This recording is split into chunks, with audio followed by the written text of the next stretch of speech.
She lied, cheated, and used me. I got my revenge. I wish I could tell you I took the high road. I didn't. I took the road that was open at 3 in the morning when every decent choice felt like a locked door. If you're here for a hero, skip me. If you're here for what heartbreak does to someone who thought he was safe, pull up a chair. My name is Miles. I live just outside Portland in a neighborhood of tall trees and small porches where everyone posts about coyotes in the group chat. 2 years ago I was engaged to a woman named Camille who could walk into any room and make it brighter without touching a lamp. She was quick, charming, always a step ahead. When she laughed, people forgot why they were mad. I forgot more than I should have. We met at a fundraiser I couldn't afford to attend. I was there because my boss gave me his extra ticket. She was there because she made any dress look like an invitation. We talked about nothing for 3 hours, music, bad coffee, the art of picking a grocery line that never moves, and we left with the kind of buzz you don't get from champagne. 6 months later we were talking rings. A year after that I was on my knees on a cold bridge promising a life I meant with my whole body. There were red flags. They were not subtle. I just learned to call them decorations. She had an expensive relationship with emergencies. A tire that needed replacing after a mystery nail. A dentist bill that was never itemized. A surprise airfare she'd already booked to visit a cousin who somehow didn't exist on social media. Her phone lived face down. If I reached for it to move it off a stack of mail, she flinched like it was breakable. I told myself she valued privacy. I told myself I was modern. I told myself love means assuming the best until the truth sits down at your table and asks for water. The truth arrived on a Tuesday. Our apartment was quiet except for the dryer. Camille was in the shower, singing badly on purpose. I was hunting for a warranty receipt in the junk drawer, a small archaeology dig, and found a second phone. Cheap. New. The kind you buy for work or for nothing good at all. It buzzed in my hand like a trapped bee. I didn't go looking through it. I opened it the way you open a medicine cabinet when you already know you're sick. There were messages. Not just from one guy, several. The tone was sticky. A few used baby-like punctuation. There were screenshots, transfers, Venmo requests with cute emojis, promises about helping with rent in exchange for company. A spreadsheet, of all things, color-coded, with names and amounts and little notes like likes craft beer, hates cats, pays late. There were selfies I didn't know she'd taken. There were lines from me, running late, grab you anything? Sandwiched between instructions to other men about where to meet and how to keep things discreet. I don't remember sitting down, but I remember the feeling when you realize gravity can be optional. People always ask if I confronted her right away. I didn't. I put the phone back exactly where I found it, closed the drawer, and stood in the kitchen like a man who'd wandered into the wrong house and didn't know how to leave politely. That night, I asked questions without announcing my evidence. She gave answers without blinking. Work was crazy. She'd had to float some expenses because payroll was weird. She loved me. She wanted me. She wanted the wedding she'd been planning since she was 11. She kissed me and I tried to let love be louder than my eyes. I lasted 2 days. On the third, I put the second phone on the table between us. She stared at it for a second too long, then said the sentence people say when truth is already won. It's not what you think. What do I think? I asked. My voice sounded like someone else borrowed it. She tried a handful of stories in 30 seconds, research for a friend, old messages, a joke that got weird, and when none of them stuck, she moved to anger. How dare I snoop? How dare I not trust? How dare I invade her privacy in the home we shared? Who are they? I asked. Are you? The word wouldn't come. She provided it for me, gently, like she was setting a plate on the counter. Escorting? No, Miles. God. She rolled her eyes like I'd accused her of arson. They're friends. They help. I help. It's not a crime to have options. I called off the wedding that night. People think that part is dramatic. It wasn't. It was like taking your hand off a hot stove you didn't notice you'd been touching. I moved in with a friend, Ronan, who lived above a bakery that started kneading at 4 in the morning. I cried into a towel because the walls were thin. I did the stupid loop where you check your ex's socials and then hate yourself for needing the poison. I boxed up the Tux deposit receipt and the RSVP cards we never mailed.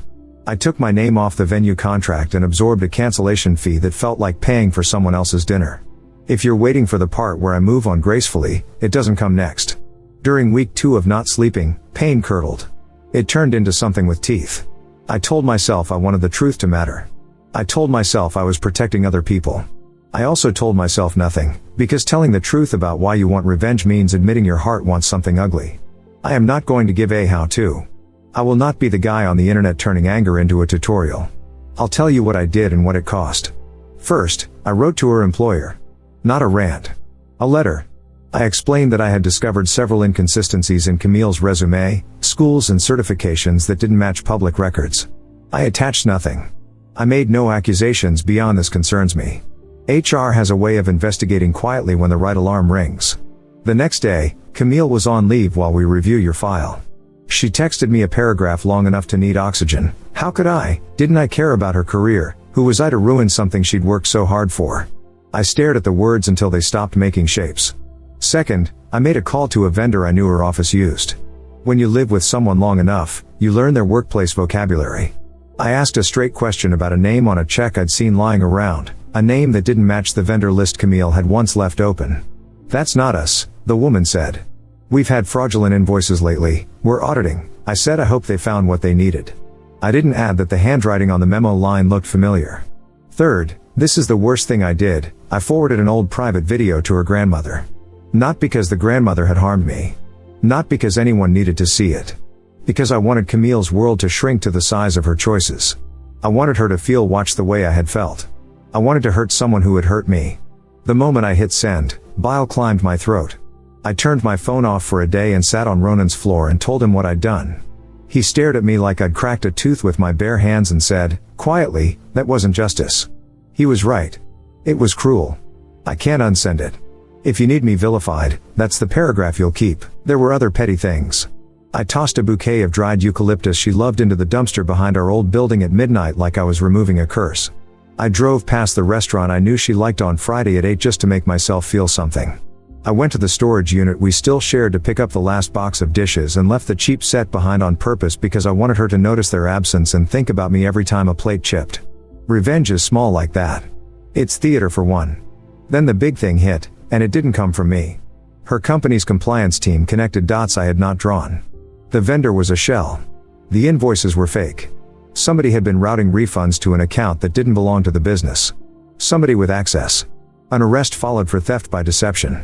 I read about it in a 2-paragraph local news blurb that people scrolled past between a cat fundraiser and a city council vote. I knew before I finished the second sentence it was her. My phone lit up like a bad Christmas tree. A number I didn't recognize called 6 times. Texts from mutual friends. "Dude. Did you see? Are you okay?" I stared at the ceiling fan spinning nothing into circles and thought, this is what happens when you leave a match in a dry field. I did not feel victorious. I felt empty. I didn't pay her bail. I didn't send a lawyer. I did nothing because sometimes that is the only decent thing left. The months afterward were gray and long and embarrassingly ordinary. I went to work.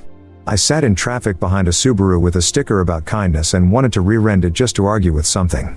I went to therapy and said the sentence men say when their chest hurts all the time, "I'm fine." My therapist, Janelle, nodded and waited until the silence loosened enough for the truth to crawl out. I told her I missed the version of me that didn't know how petty I could be. I told her I hated that the thing I wanted most after losing Camille was for her to lose something too. Time did the thing time does when you give it chores. It moved. A year in, I met someone who asked me a better question than what happened. How do you want to love next? Her name is Tara. She is funny in a way that isn't performative. She asks for receipts in restaurants because she knows the math 2 ways. She read my silence like a book and didn't try to edit it. We didn't rush. We took long walks and talked about boring things like dish soap and somehow made it feel like art. The first time she reached for my hand in a grocery store, I didn't flinch.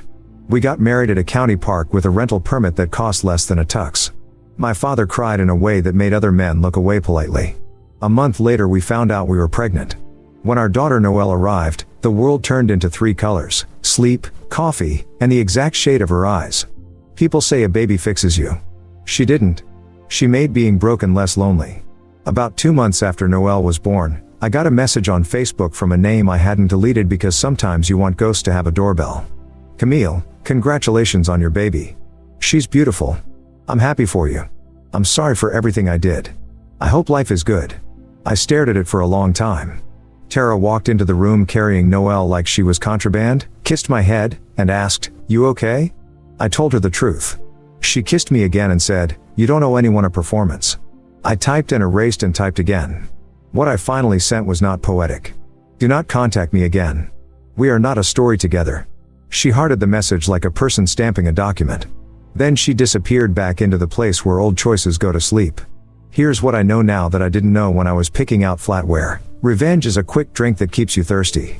It feels like relief and leaves aftertaste. There are things I did that I can explain but not excuse. The email to HR? Fine. The call to a vendor? Fine. The video to her grandmother? I wish I could pull it out of the air and grind it under my heel. The petty stuff, driving by restaurants, leaving cheap plates, tossing eucalyptus like a curse, those were signs that grief had hired me as its intern. People ask if I think Camille deserved what happened. I don't have a good answer. She made a lot of choices. I made mine. Some were survival. Some were spite. The universe handled the rest with a firm hand I can't take credit for. What I can take credit for is what happens next, what I teach my daughter about anger, what I teach myself about saying no before a drawer full of evidence has to say it for me. If you're in the middle of something that smells like the worst night of my life, I won't tell you to be noble. I don't own that word anymore. I'll tell you to be careful which actions you'll have to carry later. You will carry them. Even the ones that win. I keep a small box in the hall closet. Inside, 2 RSVP cards we never mailed, a key to an apartment I don't live in, a ribbon from a bouquet I can't fully remember, and a photo of me on a bridge saying yes to a future that never arrived. Sometimes I take the box down, sit on the floor, and let the past slope through me like weather. Then I put it back and go make a bottle for a person who doesn't know any of these names and never needs to. You don't get a neat ending from me. You get this: the last time I saw Camille was through the window of a coffee shop. She was laughing like nothing had happened, like air had always been this light. I didn't go in. I didn't rehearse speeches. I took my daughter to the park and pushed her in a swing until she squealed. Revenge is loud. Peace is quiet and repetitive and looks like a man at a swing set counting to 10 and then to 10 again. I'm not redeemed. I'm better than I was. That will have to do.